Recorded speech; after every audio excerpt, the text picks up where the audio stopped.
What if your relationships could thrive on Stoic wisdom? Imagine this: your partner forgets your anniversary again, your best friend cancels plans last minute, your mother criticizes your life choices, and your coworker takes credit for your work. Most advice tells you to set boundaries or communicate better. And sure, that matters. But what if the real power lies not in changing them, but in mastering yourself? Welcome back to Think Like a Stoic.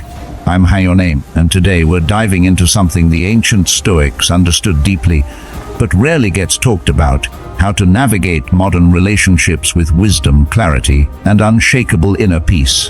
Whether you're dealing with romantic drama, toxic friendships, or complicated family dynamics, the Stoics have a framework that actually works. And no, it doesn't mean becoming cold or emotionless. It means becoming powerful. Let's explore how. Before we dive into specific relationship scenarios, let's clear up what Stoicism actually is, because it's not what most people think. Stoicism isn't about suppressing emotions or being an ice queen. The Stoics, philosophers like Marcus Aurelius, Epictetus, and Seneca, taught something far more radical. You can't control other people, but you can absolutely master your response to them. The core principle, the dichotomy of control. In relationships, here's what you don't control: how he responds to your text, whether she apologizes, if your family approves of your choices, what your friend says behind your back. Here's what you do control: your expectations, your boundaries, your emotional response, your actions and words, whether you stay or leave. Now here's the game changer. Most relationship suffering comes from trying to control the first list. We exhaust ourselves trying to make people behave differently, think differently, feel differently about us. Stoicism says stop. Redirect that energy to the second list. That's where your power lies, and I want to hear from you. What relationship struggle are you facing right now? Drop it in the comments. We'll tackle real scenarios throughout this video, and I read every single one. Now let's get practical. Let's talk about romantic relationships first. Scenario number 1. When he's emotionally unavailable. You've been dating for 6 months. You're all in. But he's vague, inconsistent. You find yourself constantly analyzing his texts, wondering what he's thinking, trying to be the cool girl so he doesn't pull away. The non-Stoic approach. Anxiety spirals, overanalyzing, changing yourself to match what you think he wants. The Stoic approach. Ask yourself, is this outside my control? Marcus Aurelius said, you have power over your mind, not outside events. His emotional availability is usually your control. You cannot think, text, or perform your way into making someone ready for a relationship. What is in your control? Your standards, your boundaries, your willingness to accept reality as it is. Here's the Stoic practice called amor fati, love of fate. Instead of fighting reality, accept it.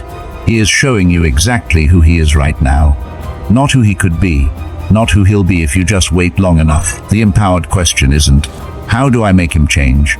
It's, given this reality, what do I choose? Scenario number 2. When you're betrayed. He cheated.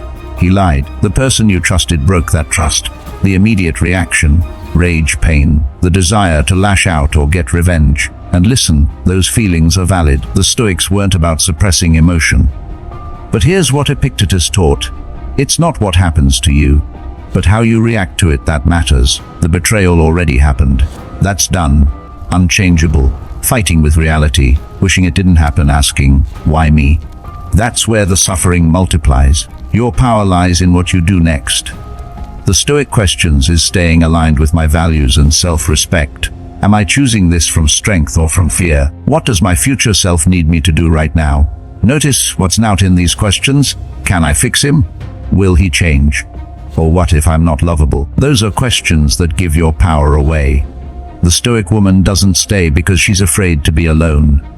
She doesn't leave from a place of ego or revenge. She makes clear-eyed decisions based on her values. Here's a Stoic practice for romantic relationships. Every morning, journal this. Today, I cannot control how he behaves, feels, or responds. I can only control my integrity, my boundaries, and my peace. I choose to honor myself. 30 seconds every day. Watch what shifts. Let's talk about friendships, because this is where we often tolerate behavior we'd never accept in a romantic relationship. Scenario: the one-sided friendship. You have that friend who only calls when she needs something. When you're going through it, radio silence. You've been making excuses for her for years. Here's the trap: we think being a good friend means being endlessly available, endlessly forgiving, never rocking the boat. The Stoics would call that a misunderstanding of virtue. The four Stoic virtues are wisdom, justice, courage, and temperance. Wisdom says see the pattern clearly. Don't lie to yourself. Justice says treat yourself fairly too. Your time and energy matter. Courage says have the hard conversation or create distance. Temperance says don't overreact but don't under-respond either.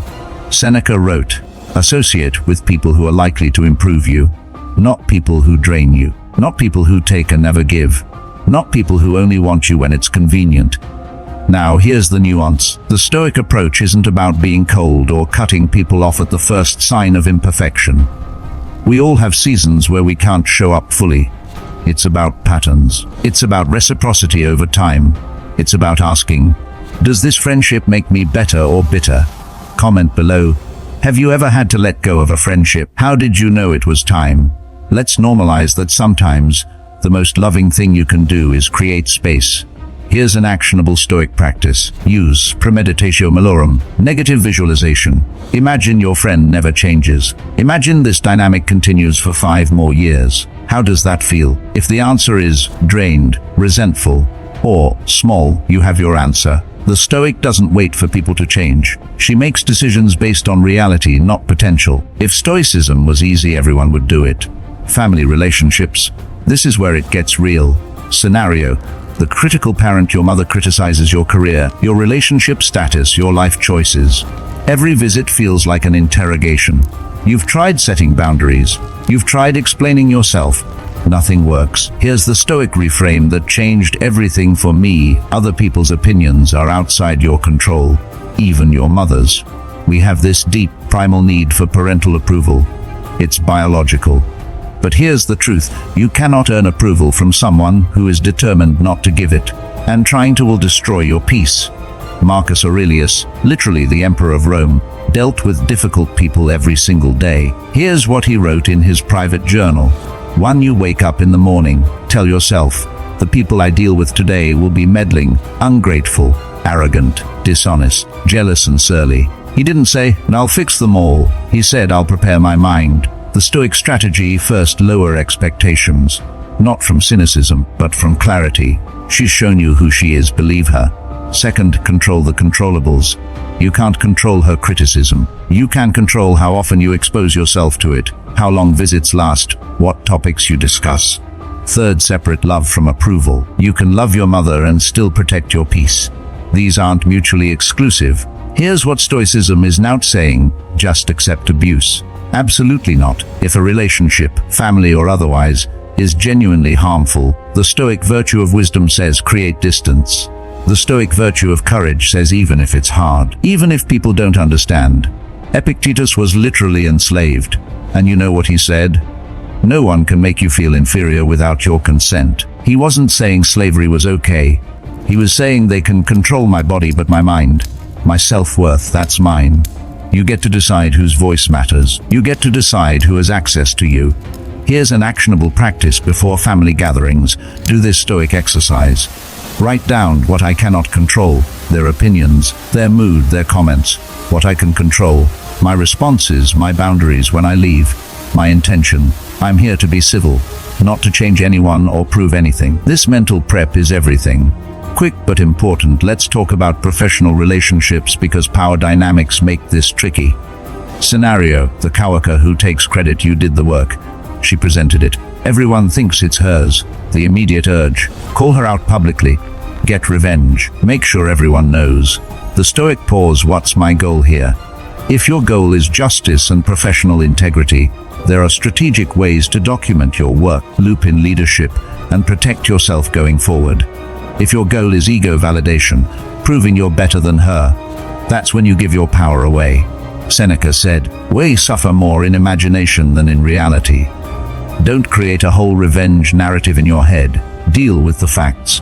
The Stoic professional documents everything, speaks up calmly and factually when needed, doesn't engage in office gossip or drama, knows her value doesn't depend on one person's recognition. Your reputation is built over time through consistent excellence. One stolen presentation won't define you. Your response to it will. Here's the truth all of this is pointing to. The Stoic approach to relationships isn't really about relationships. It's about you. When you stop trying to control others and start mastering yourself, something radical happens. You become unshakable. Not because nothing bothers you, but because you know where your power lies. You don't need his text back to feel secure. You don't need her approval to feel worthy. You don't need them to change to be at peace. This is what the Stoics called autarkia, self-sufficiency.